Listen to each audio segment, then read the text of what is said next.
Grabe itong munggo, sipag.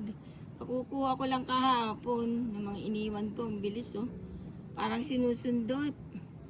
Ang dami na naman. Alang, sipag ng munggo. Tapos yung mga pechay tinanim ko oh. Yung mga ibang pechay na uod. Ayun. Nauod yung mga una doon.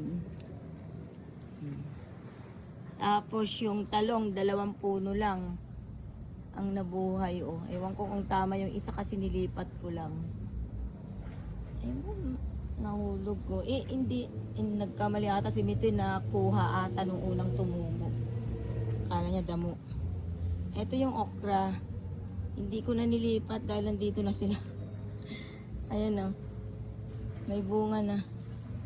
Nagbunga na sila. Ayan.